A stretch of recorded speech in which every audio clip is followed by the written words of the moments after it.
into the regional analysis to look at each region, each region. How does it work? How does it work in each region when NDC is losing, MPP is losing? We'd like to begin with the Greater Accra region. Okay, so this is the Greater Accra region, the way in which it works in our elections. Now, it is the capital, and it has always been said that except in 2020, whoever wins the regional capital always wins the presidential election. That's what it's always been. Akufo-Addo changed that in 2020. Many things changed in 2020. Ghana and America had been voting the same way since 1992. It's only in 2020 that we changed. What do I mean? In America, if the Democrats win, the NDC wins. If the Republicans win, the MPP wins. That's how it has been. In 2020, the Democrats won, the MPP won. That's the first time that it's changed. What's going to happen in 2024? I don't know. But let's focus on this one. All right. So you have 2008 Greater Accra region. Akufo-Addo in the first round picks 45% of Greater Accra region.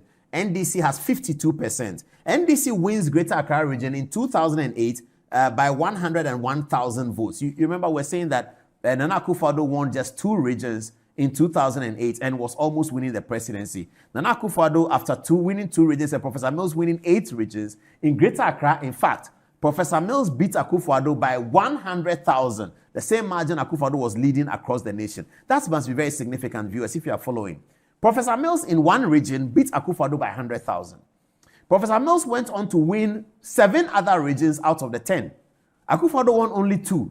At the end of winning 2, and Professor Mills winning 7, including beating him in Greater Accra by 100,000, Akufo-Addo was still leading the count by 100,000. That should tell you what I'm talking about. That's what we have found out, and I hope you are getting the same thing. MPP's path to presidency is easier because look at how much Professor Mills had worked. He has won 8 regions. In 1 region, he has beaten his opponent by 100,000. The opponent has just won 2 regions. 2 regions put together puts the opponent in the presidential seat short of 25,000. That's significant. Okay. So as you are listening to this, stop listening to the politician, look at the figures, and you see that the 2024 election could be a completely different kettle of fish. All right. In the year 2012, NDC wins again. So John Mahama is obtaining 52% in Greater Accra region. Akufo-Addo is getting 46%, and John Mahama is winning by 115,000 difference. Okay, so when NDC are winning the elections, their Greater Accra region should be looking in a certain way. If NDC is going to win 2024, when the Greater Accra results are coming, should be looking in a certain way. NDC should be picking 52% of Greater Accra region and should be commanding a difference between they and the MPP about 100,000, all other things being equal. All other things being equal. If you are NDC and you want to gauge, use Greater Accra region to gauge whether you are doing well in the national situation, you would have to see or you would have to receive results from Greater Accra region that is putting your party at about 52% at the end of the presidential count and giving you a lead of about 150,000, mimicking what happened in 2012. And then you can start exciting yourself on the night of election that this is a good night, this is looking good, this is a pretty night for the NDC. If you don't see that, then there's trouble coming, all things being equal. If you are MPP, on the other hand, and we see it here in 2016, Akufo-Addo in 2016 is winning Greater Accra by 52% and picking up a difference of 116,000. And that's what gave Akufo-Addo the whooping, commanding experience of 2016. Now let's come to 2020 for MPP.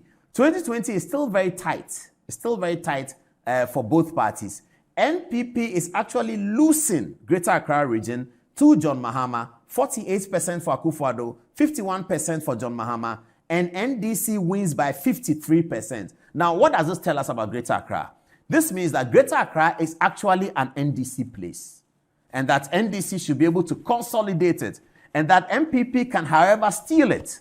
Because you see, if you can be losing by 73,000 in Greater Accra and still win the national election by a difference of 500,000, it means that MPP can do, even if they are not winning in Greater Accra, the presidential. That is why the presidential looked like what it looked like in 2020, and the parliamentary looked completely different, because the MPP's path to presidency is always easier. they always have a huge vote to start the presidential election from Ashanti and Eastern. And the NDC will have to start the night of the presidential election by clawing back, and hoping that they can claw back to the point where the NPP is not making first round. Because as soon as the presidential election starts, if you add Ashanti margins and Eastern margins, the NPP is almost starting from about a 2 million, 1.8, 1.6, that the NDC must now start clawing back. Greater Accra should claw some back. Western should take some back. Western North, OT region, Volta region, Northern region, Bono region. They all have to claw back on these figures. And in 2008, they couldn't claw it back until Akufo-Addo could not get a 25,000 to make the threshold. So that's how the presidential elections looks. And the parliamentary elections also look the way it looks, isn't it? All right. So NPP here shows that they can lose Greater Accra by 73,000 and still win. So on election night, if you are MPP and you are losing Greater Accra in the presidential by, say, 40,000, you are not bothered yet. You still don't need to be bothered. All other things being equal, you are still in a good position. It may still be a good night. If, however, you are NDC and you see that NDC is winning Greater Accra, but is not winning it significantly by more than 73, getting to the 100,000, 100 and something, and they are winning it by 35,000, 40,000, all the Greater Accra presidential is a gray night. You have to wait to see what's happening in the other regions to be able to make a determination. So here is the data for all the elections that have been fought in 2008 in the second round of the same election, 2012, 2016, and 2020. So let's see what we glean from these figures. In 2008's first round, Akufo-Addo won and 49.13%. He missed the threshold by about 25,000 to become the president. Professor Mills got 47.92%, and the difference among the two candidates was 102,000 votes. Akufo-Addo was leading Prof. Mills by 102,000 votes. Going into the second round, Professor Mills beat Akufo-Addo, turn it over into a 40,000 gain. Now, Professor Mills eventually won the election by 50.23. That figure is very instructive. Keep that in mind. We are picking the analysis from 2008. Forget about 92, 96, 2000, 2004. That's quite old. And the trends of today do not reflect that one. But the trend since 2008 is still quite similar, so we can deal with it. Now, keep an eye on this one. Professor Mills won. This is the first election that NDC won after Rawlings. And Professor Mills won it in a second round by obtaining 50.23% of the votes. Now, let's come to 2012. 2012 also, John Dramani Mahama won the election for the NDC. Now, this is the second election NDC won after J.J. Rawlings. And again, John Dramani Mahama won it in a first round victory. Again, his vote count ended at 50.70, I believe. 50 points. That's the biggest number that the NDC have been doing since 2008, since Rawlings, who did 57% twice. Okay. Then comes 2016.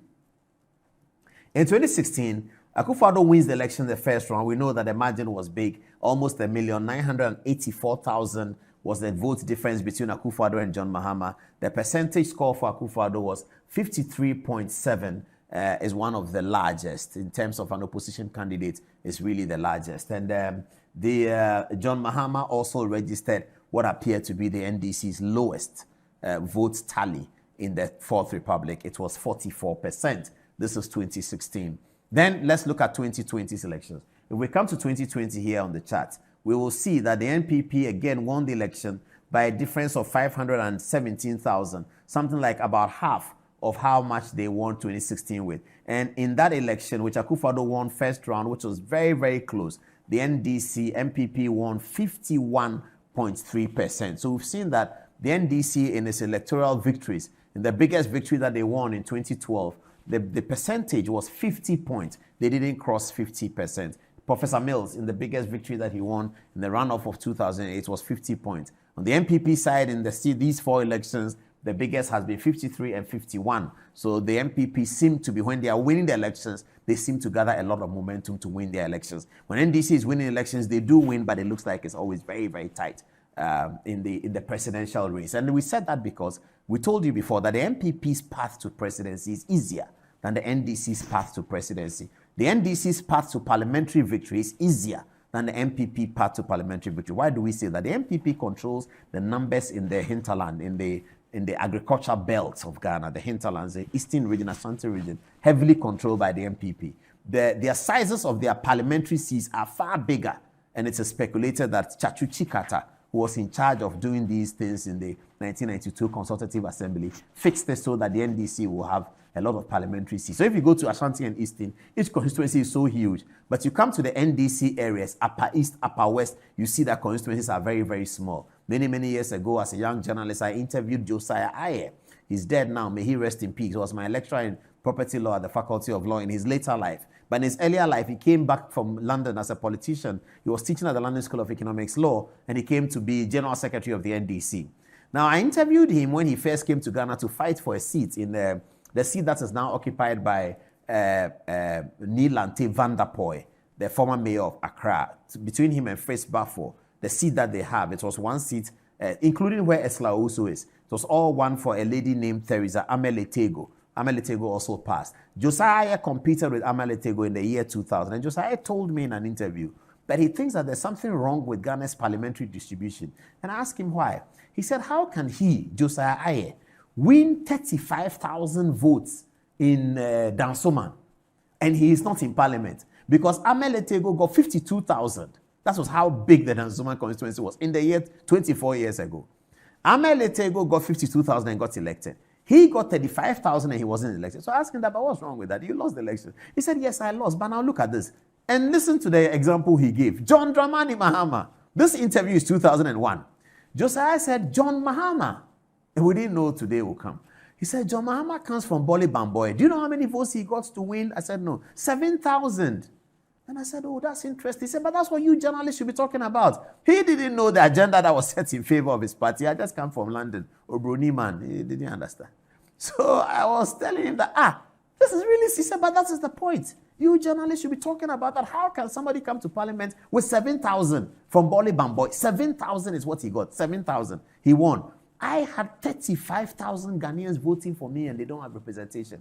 The Boli Bamboy constituency is too narrow, it's too small. It should be added so that everybody who comes to parliament knows that he has come from the strength of 100,000 people. All of us are equally matched in parliament like that. So I had this conversation with Alban Bagbin, the speaker today. This is 2001, 2002. And Bagbin told me that I should tell Josiah that it's not just population that is used. Because Bagbin is from Nadole. And when I checked at that time, I can't remember now, but at that time when I checked, Bagbin's figures were as small as John Mahama's figures. So he's my friend. I talk to him very often, and I like his, philosophical brain. So I'm always talking to Bagbin those days. These days, he's speaker, so we don't have to talk to him like that. All right. So I went to him and we were talking, and he said, Josiah must understand that the parliamentary thing is not just about the numbers. That even though in Adole where he is, the numbers may be small, the distances that he travels to go and meet just 3 people is significant. If they were talking about the land size, Josiah will understand that Mahama and him also are representing people. After all, Saba said that land in Ghana belongs to the living, the dead, and the yet to be born. So this is the argument we had. And this is why the NDC's path to parliament is very simple. Because small constituencies in Upper East, NDC win all of it. 100 people, 1, 200, 2. But if you come to Bantama, you have 200,000 as 1 MP. So you may win the seat. So you win the seat in Bantama, and then you win 1 member of parliament, but you have won 150,000 votes.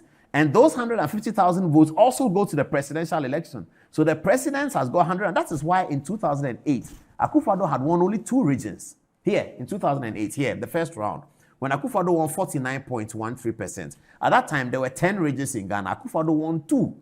And with 2, he had 4,159,439.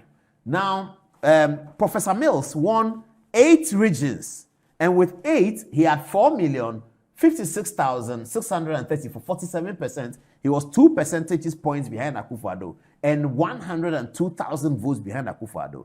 Even though Professor Mills had won 8 regions, Akufo-Addo had won 2. Akufo-Addo was about to be elected president. That is how the map of Ghana is shaped. So the MPP always have an easier path to the presidency. So on election night, in fact, there's been no election that I've covered that the first results that come show NDC winning. All the first results show MPP leading in the presidential. By the time we do first 35 constituencies, you put it there, NPP is always leading. Because the MPP's path to the presidency is easier. They have the numbers in the agriculture belt. But the NDC path to